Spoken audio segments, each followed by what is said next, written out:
This is NDTV. And you're watching NDTV Prime.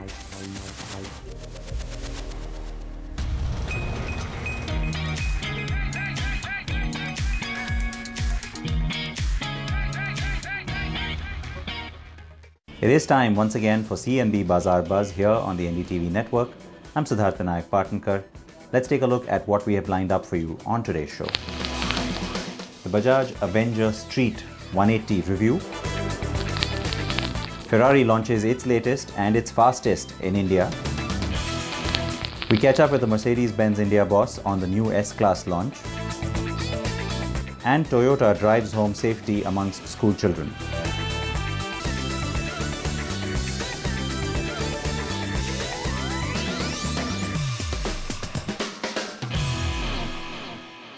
So let's begin then with the Bajaj Avenger Street 180. Now when Bajaj decided to make the Avenger range into a family of bikes, well, at the time you got a 150 and a 220 Street. Now that 150 has gone and it's been replaced by a bigger engine 180. So that forms, let's say, the entry of that family. How is the bike to ride, and is it a significant step up from the 150? King Shukdatta spent time with it to find out. Without a shred of doubt, cruiser motorcycles are one of the more popular motorcycle segments with customers in India. And it was Bajaj Auto which made buying cruiser motorcycles affordable for the masses with the first Avenger in 2005. In fact, the Avenger was an evolution from the Bajaj-Kawasaki collaboration product, the Kawasaki Eliminator. But what the Eliminator lacked was affordability, and that is what the Avenger was able to achieve. Bajaj says that more and more of its customers are gravitating towards buying bigger capacity motorcycles. It was Bajaj in the first place who introduced us to affordable cruiser motorcycling. And now we have with us the new Bajaj Avenger Street 180. It is said to be replacing the 150 Avenger in India. It gets quite a few styling updates. It looks really good now, and we spent some time with it. And here's a quick lowdown on the newest cruiser from Bajaj. Bajaj offers the Avenger 180 in only one variant, the Bajaj Avenger Street 180. Overall, the bike looks familiar with the typical Avenger styling and silhouette, but there are subtle changes. The most visible change is the blacked out look with dark alloys, blacked out exhaust and engine. It also gets a new skull-shaped headlamp and a fly screen visor to top it off. What makes the face stand out is a small strip of LED daytime running lamps at the bottom of the headlamp. Completing the Sportster look are the rubber fork gaiters up front. At the rear, there's a small padded grab rail which also serves as a functional backrest for the pillion rider. The instrument console has been redesigned with the telltale lamps moving onto a small console on the fuel tank. The meters are analog with a small digital screen displaying trip meters and the odometer.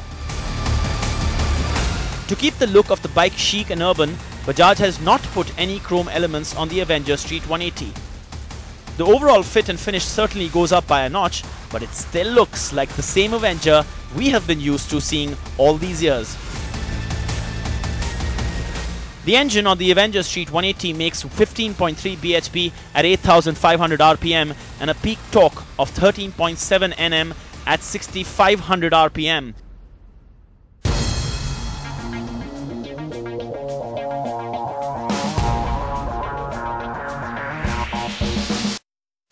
The bike does get a little wivey off the foot pegs between 60 km per hour and 80 km per hour.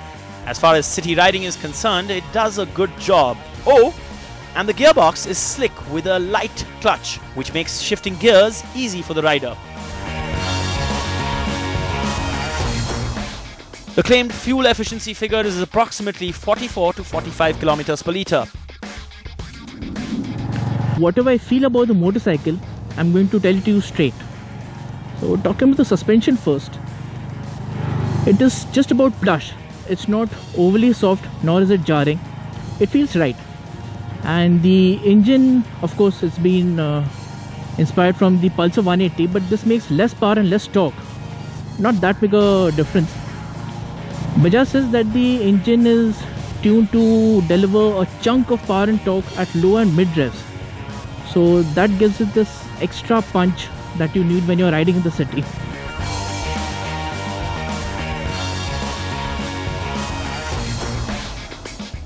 About the handling, well, it is a cruiser after all, and the long wheelbase with the raked out front end does take its toll on the abilities of the bike. It is no corner carver but can filter through traffic. Braking is taken care of by a 260mm disc up front and a 130mm drum brake at the rear. Stopping power is adequate, but the feel is wooden.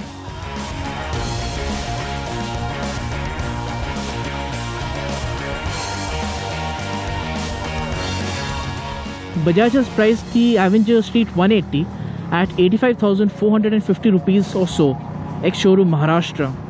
And it says that this is the only bike in that segment, and it doesn't have a natural rival. The closest rival that we can think of is the Suzuki Intruder, which is priced at around 98 to 99,000 rupees. So there's a big price difference, and Suzuki Intruder is a 150cc motorcycle. So, as an entry-level cruiser motorcycle, the new Bajaj Avenger Street 180 certainly makes a very good proposition.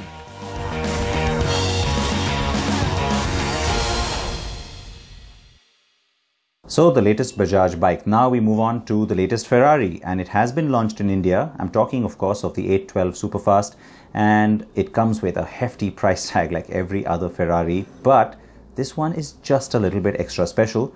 Cyrus was at the launch.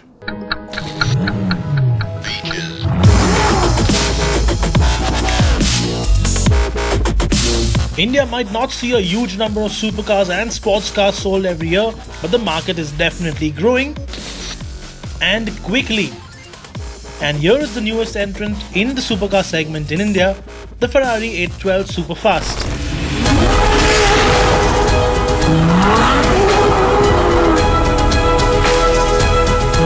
The 812 Superfast gets a naturally aspirated front-mounted 6.5-litre V12 engine that makes 789 bhp of peak power and 718 Nm of peak torque. These crazy numbers make it the most powerful non-hybrid Ferrari ever to make it to production. The 812 Superfast will make it from 0 to 100 km per hour in just 2.8 seconds and gets up to a top speed of over 340 km per hour.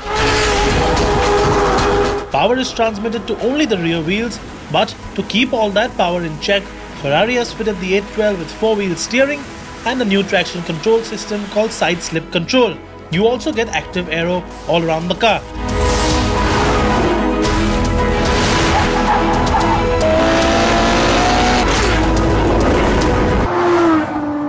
Now the 812 Superfast of course gets a brand new body as compared to its predecessor, but the genesis of the Ferrari GT, the V12 front engine GT, is still the same. So you still get that long swooping bonnet up front, that stubby little tail at the back, very reminiscent of the likes of maybe a 250 GTO from the 60s. Very typically Ferrari in design. Of course you get this brand new interior, which means new Ferrari design language, which means you get this optional screen for the passenger which shows telemetry like the top speed, the rev count, etc. So you can scare the daylights out of your passengers. Now this particular car is really well spec'd, almost the kind of spec I would have if I had the money to buy one of these. So you have carbon fiber everywhere. You have a carbon fiber steering wheel, you have the LED shift lights on the steering wheel as well. Typically Ferrari steering wheel with all the controls, including that Manettino here, which you can choose the race or sport settings with. Typically large tachometer in the center, and this car also gets one of my favorite Ferrari options, the Daytona seats. Now these are inspired, as you see, these have these lovely design elements on the seats, inspired from the 365 Daytona, very famous V12 front engine GT car from the 60s. The Ferrari 812 Superfast is a strict two-seater, but it does offer plenty of space in the rear for a whole bunch of luggage, as this is, in essence, a Grand Tourer. In fact, you can actually opt for customized luggage to match with the interior of your car too.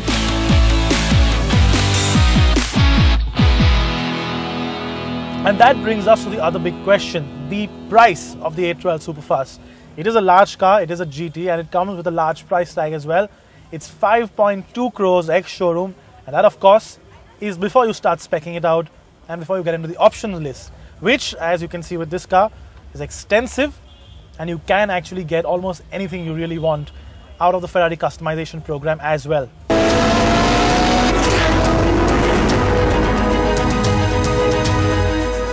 In terms of competition, the Ferrari 812 Superfast takes on the likes of the Lamborghini Aventador S, the Aston Martin DB11, but also the likes of the Rolls-Royce Wraith and the Bentley Continental GT, all of which get a 12-cylinder engine option. Now it's time to catch up with Roland Folger, the CEO at Mercedes-Benz India, about the new S-Class, how it's being received, and what else is happening at Mercedes-Benz. I spent some time driving around in the new S-Class with him. Well, especially, I would say, if in India, people associate really the brand Mercedes with cars like the S-Class. So there is an emotional attachment to the car that you don't find with such an explicit in such an explicit way in any of the other cars. Right. And it has been our tradition as well to always introduce new technologies, safety related, comfort related especially, or even environmentally related with the S-Class for several reasons. And people have been gotten very much used to that, so hence therefore the expectation always that this is not only leading in a sense of being the most sumptuous car and the most comfortable car, but also the car which we use to bring in new innovations. And case in point, this time it was actually our Bajaj Stage 6 engine that we brought for the very first time in India, and that is able to run on Bajaj Stage 4. In fact, I was going to ask you that straight off, so I'm glad you went there. Why was that important? I mean, you could have always brought it in, you know, in 2020 or 2019 even. Why was it important to launch it now? Well, it was important for us to not now specifically. We said we wanted to do it as quickly as possible. That was always our target. So when we heard the announcement came through that by 1st of April 2017 our Bajaj Stage 4 fuel would be mandatorily available all throughout India, then that was for us the biggest actually signboard out there that suddenly started flashing, where we said, okay, now that we know we can get diesel in the country with a sulfur content of less than 50 ppm. Now we stand a chance, if we can do it right, to basically combine these two things that everybody else says is physically impossible. I think a big kudo goes to our engineers that have been able to work that small little engineering miracle. And yes, in the meantime, I mean, you've seen the tests from ARAI, and proof is in the pudding, as they always say. In this case, we have been able to manage this, and we are achieving values and rates that are significantly under the given maximum levels of Bajaj Stage 6 as well. So it's working. We of course heard the car beep, and it's riddled with sensors and radars. Of course. And of course you have to expect that from the sort of pinnacle sedan in the portfolio. But coming back to the BS6 point, then is it also going to therefore be that much easier, the learnings you will then have from this experience, to start putting them in other cars as well? Well, we have already started the learnings. We drove vehicles already up to 5,000 and 10,000 kilometers because we wanted to make sure that with any given fuel throughout India, you don't want a customer to have an issue. So we did that testing already with the vehicles as we're sitting in at the moment. But this was basically the starting flag, and from now on, basically, that is our commitment to the market as well. All diesel vehicles will have Bajaj Stage 6 standards once we introduce them into the marketplace. So that's what I'm asking, because I mean, clearly the bulk of your sales are diesel, but the bulk of your sales are not coming from inline 6 engines. So for the smaller engines then, what's the plan and the roadmap? Well, similar. We will be doing something exactly along those lines. See, we're approaching this issue from a different context. You might remember 2015 diesel ban, where there was a lot of concerns that diesels were not up to par and standard, and they were the big polluting things in the city environment.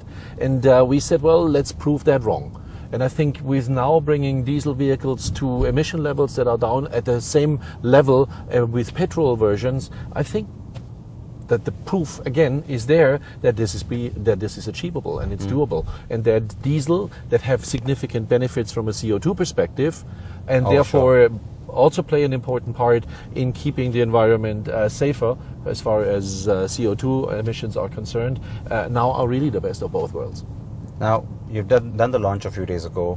We're driving the car today, but what's the reaction you've been getting? What are your dealers telling you? The customers excited? The customers are very excited. First of all, they love the car. The feedback has been extremely positive in that respect. They love what we've done to the grille. They naturally like the lights very much, both front and rear, where you can see a lot of changes that were used to update the vehicle accordingly. They love some of, especially, even if you sit in the back, this screen is cool. What we see here, the screen here, is just so much more up to date. And it was, we can openly talk about this. It was also due. So we were happy that we could come up with larger screens and make it more contemporary looking. All right. And from the perspective of how many cars, the fact that there's a big push from your side to now do so much locally as opposed to, bringing in CBUs. Where does the S-Class fit into that overall scheme for the year? We are basically already now with the order intakes and what we've seen from the dealers above target, which is nice to say, because there's also always this discussion about, is the E-Class, the long wheelbase E-Class, now really taking cars away from the S-Class, and we're happy to say that both of them had a surge. The S-Class recently since the auto show, but the E-Class is still continuing to sell extremely well, so there is no concern whatsoever. Let's take a short break here on Bazaar Buzz. I come back and answer some of your questions. Keep watching.